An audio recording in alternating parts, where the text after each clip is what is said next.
Você não está parado porque quer voltar. Você está parado porque algo dentro de você entrou em alerta e ficou preso ali. É como se o corpo tivesse apertado um botão de emergência e ninguém tivesse ido lá desligar. Você continua vivendo, trabalha, cumpre o dia, faz o que precisa fazer, mas por dentro nada se encaixa. Você vai comer e não sente fome de verdade. Sai de casa e nenhum lugar parece certo. Conversa, mas as palavras não chegam no corpo. Tudo parece deslocado. E isso começa a desgastar. Até que surge a pergunta que ninguém gosta de admitir. Por que nada mais me satisfaz? No vídeo anterior eu expliquei por que a dor não some, mesmo depois que você já entendeu que acabou.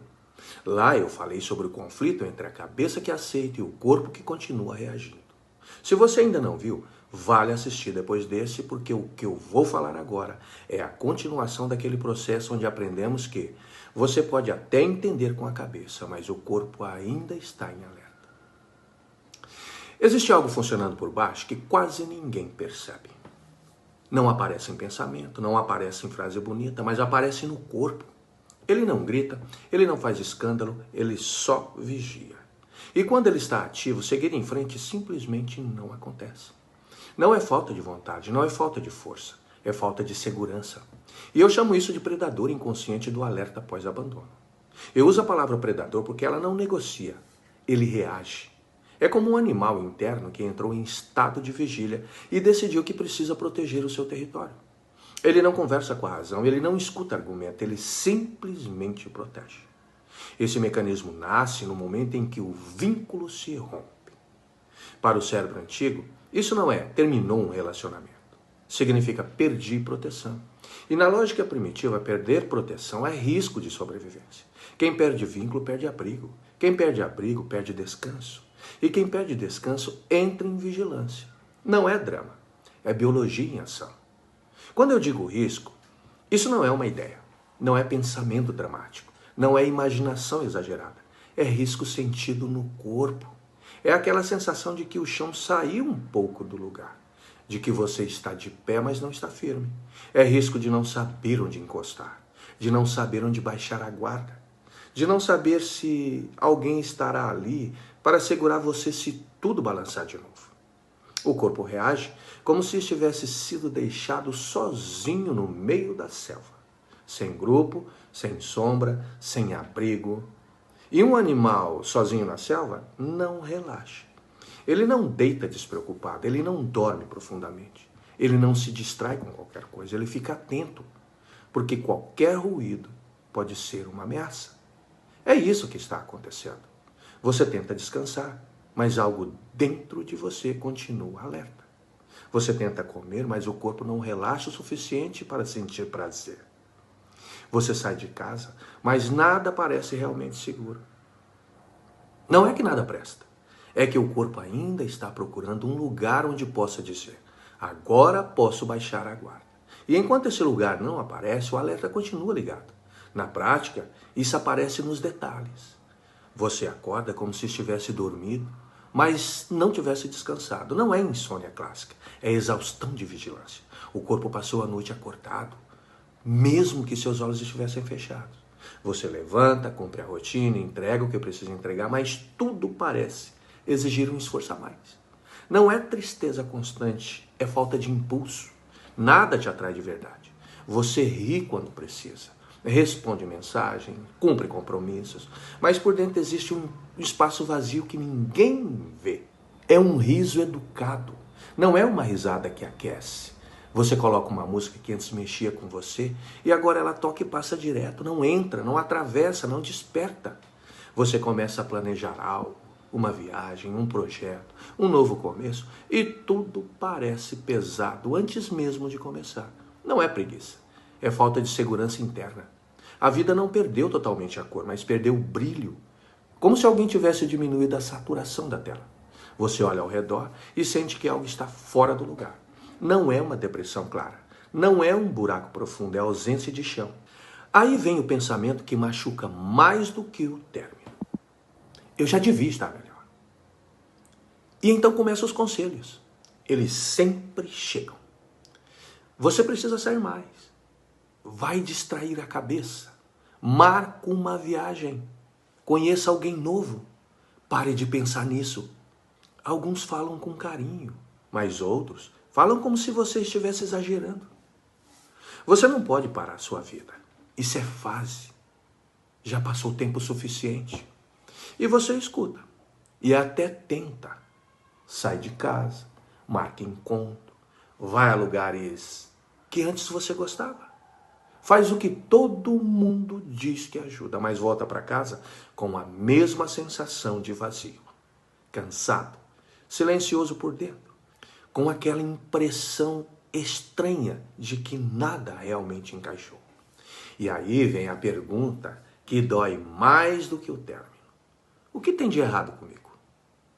Se nada funciona, o problema deve ser eu. Mas não é. O problema não é esforço insuficiente. Não é falta de maturidade. Não é fraqueza. É que o corpo ainda está em estado de proteção. E enquanto o corpo não sente segurança, nenhuma distração resolve. Porque a distração ocupa a mente, mas não constrói abrigo.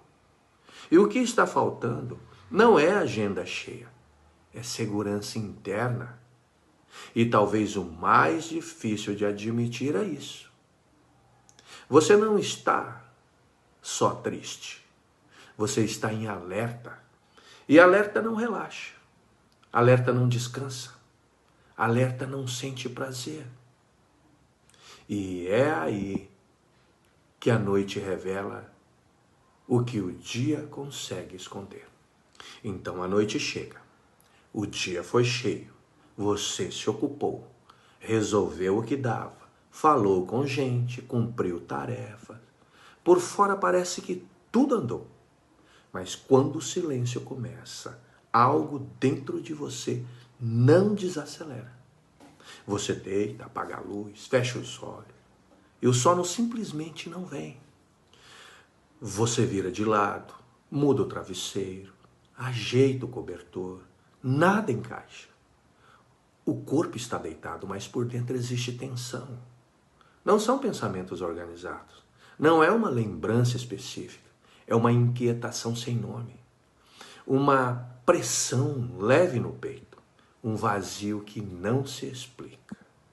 Você respira fundo, tenta soltar, mas é como se algo continuasse atento.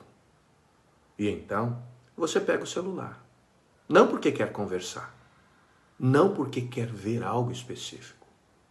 Você abre, rola a tela, para, fecha, abre de novo. Não é conteúdo que você procura. O que você procura é alívio. É a tentativa de sentir que está tudo sob controle.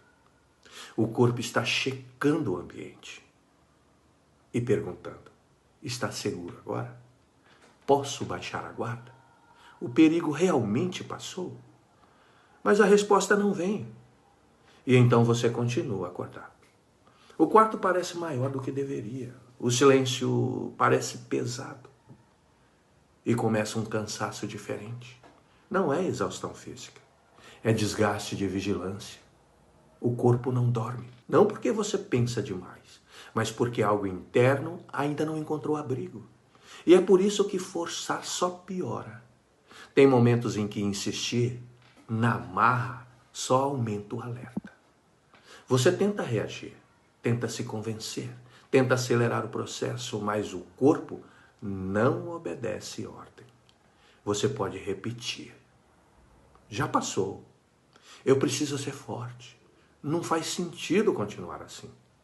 Você pode entender tudo a nível racional e ainda assim sentir o peito apertado. Porque você está tentando usar a lógica para resolver algo que está acontecendo no sistema de proteção. E sistema de proteção não escuta argumento. Ele escuta ambiente. Ele não pergunta se você entendeu. Ele pergunta: está seguro agora? Existe risco? Posso relaxar? E se a resposta interna é dúvida, ele continua ativo. E é aí que começa o erro mais comum. Você começa a se cobrar.